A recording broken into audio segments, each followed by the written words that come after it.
శ్రీహరినామస్మరణాధన్యోపాయం. వశిష్ఠుడు చెప్పినదంతా విని, మహానుభావా! తమరు చెప్పిన ధర్మములన్నింటినీ శ్రద్ధగా వింటిని. అందు ధర్మము బహు సూక్ష్మమనియు, పుణ్యము సులభముగా కలుగుననియు, నదీ స్నానము, దీపదానము, అది ఫలదానము, అన్నదానము, వస్త్రదానము, వలన చెప్పితిరి. కలుగుననియు, లభించుచుండగా ఇట్టి స్వల్ప ధర్మములచేతనే మోక్షము వేదోక్తముగా యజ్ఞయాగాదులు చేసినగాని పాపములు పోవని మీవంటి మునిశ్రేష్ఠులే చెప్పుచుందురుగదా. మరి తమరు ఇది సూక్ష్మములో మోక్షముగా కనరబరిచినందుకు నాకు అమితాశ్చర్యము కలుగుచున్నది. దుర్మార్గులు కొందరు సదాచారములను పాటించక, వర్ణసంకరులై రౌరవాది నరకహేతువులగు మహాపాపములు చేయువారు ఇంత తేలికగా మోక్షము పొందుట వజ్రపు కొండను గోటితో పెకలించుట వంటిది. కావున దీని మర్మమును విడమర్చి విపులీకరించ ప్రార్థించుచున్నాను యని కోరెను. జనక మహారాజా! వేదవేదాంగములను అంతట వశిష్ఠులవారు చిరునవ్వు నవ్వి, నీవు వేసిన ప్రశ్న సహేతుకమైనదే, నేను కూడా పఠించితిని. వానిలో కూడా సూక్ష్మమార్గాలున్నవి. అవి ఏమనగా తాపసములు అని ధర్మము మూడు రకములు. సాత్విక, మనగా దేశకాల పాత్రలు మూడును సమయమును సత్వమను గుణము జనించి ఫలమంతయును పరమేశ్వరార్పితము కావించి, మనోవాక్కాయ కర్మలచే నొనర్చిన ధర్మము.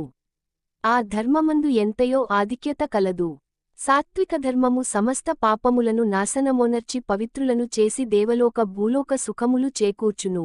ఉదాహరణముగా తామ్రపర్ణినది సముద్రమున కలియ తావునందు స్వాతికార్తెలో ముత్యపు చిప్పలో వర్షబిందువు పడి ధగధగ మెరిసి, ముత్యమగు విధముగా సాత్వికత వహించి, సాత్విక ధర్మమాచరించుచూ గంగా, యమున, గోదావరి కృష్ణనదుల పుష్కరాలు మొదలగు పుణ్యకాలముల యందు దేవాలయములయందు వేదములు పఠించి, సదాచారుడై, కుటుంబీకుడైన బ్రాహ్మణునకు ఎంత స్వల్పదానము చేసినను, లేక నదీతీరమందున్న దేవాలయంలో జపతపాదు లోనరించినను విశేషఫలమును పొందగలరు.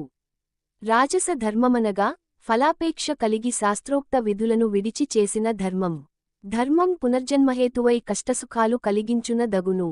తామస ధర్మమనగా శాస్త్రోక్త విధులను విడిచి దేశకాల పాత్రలు సమకూడని సమయమున డాంబికాచరణార్థం చేయు ధర్మం. ఆ ధర్మం ఫలము నీయదు.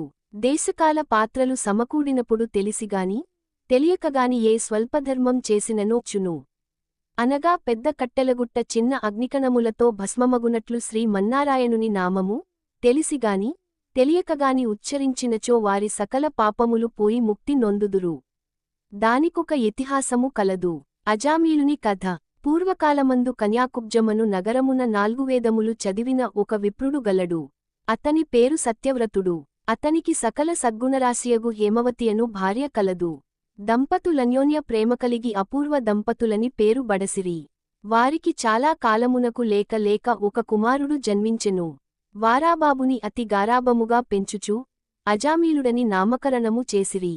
ఆ బాలుడు దినదిన ప్రవర్ధమానుడగుచు అతిగారాబము వలన పెద్దలను కూడా నిర్లక్ష్యముగా చూచుచూ, దుష్టసావాసములు చేయుచు, విద్య నభ్యసింపక, బ్రాహ్మణధర్మములు పాటించక సంచరించుచుండెను. ఈ విధముగా నుండగా కొంతకాలమునకు యవ్వనమురాగా కామాంధుడై, మంచి చెడ్డలు మరచి, యజ్ఞోపవీతము త్రెంచి, మద్యం సేవించుచు, ఒక ఎరుకలజాతి స్త్రీని వలచి, నిరంతరము నామెతోనే కామక్రీడలలో తేలియాడుచూ, ఇంటికి రాకుండా, తల్లిదండ్రులను మరిచి, ఆమె ఎంటనే భుజించుచుండెను. అతి గారాబము ఎట్లు పరిణమించినదో వింటివా రాజా? తమ బిడ్డలపై ఎంత అనురాగమున్ననూ పైకి తెలియపర్చక చిన్ననాటినుంచి అదుపు ఆజ్ఞలలో నుంచకపోయిన ఎడల విధంగానే జరుగును. కావున అజామీలుడు కాగా, వాని బంధువు లతనిని విడిచిపెట్టిరి. కులభ్రష్టుడు. అందుకు అజామీలుడు రెచ్చిపోయి వేటవలన పక్షులను, జంతువులను చంపుతూ కిరాతవృత్తిలో జీవించుచుండెను. ఒక రోజున ఆ ఇద్దరు ప్రేమికులు అడవిలో వేటాడుతూ ఫలములు కోయుచుండగా ఆ స్త్రీ తేనెపట్టుకై చెట్టెక్కి తేనెపట్టు తీయబోగా కొమ్మ విరిగి క్రిందపడి చనిపోయెను. అజామీలుడు ఆ స్త్రీపై బడి కొంతసేపు ఏడ్చి, తరువాత ఆ అడవియందే ఆమెను దహనము చేసి ఇంటికి వచ్చెను.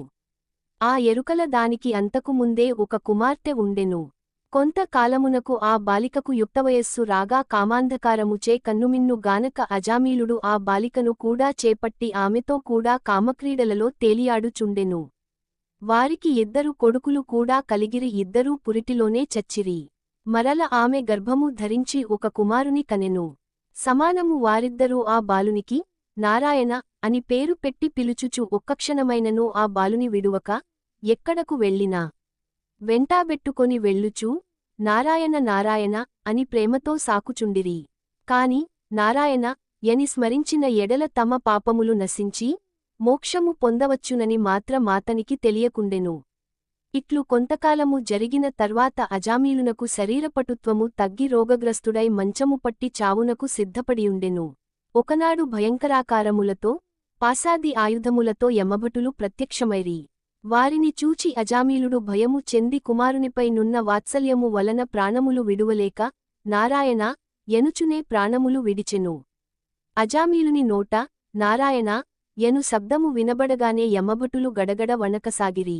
అదేవేళకు దివ్యమంగళాకారులు శంఖ చక్ర గదాధరులు యగు శ్రీమన్నారాయణుని దూతలు విమానములో నచ్చటికి వచ్చి, ఓ యమభటులారా!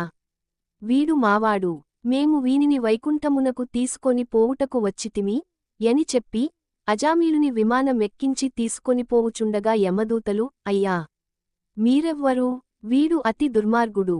వీనిని నరకమునకు తీసుకొనిపోవుటకు మేమిచ్చటకి వచ్చితిమిగాన వానిని మాకు వదలు దని కోరగా విష్ణుదూతలు ఇట్లు చెప్పదొడంగిరి.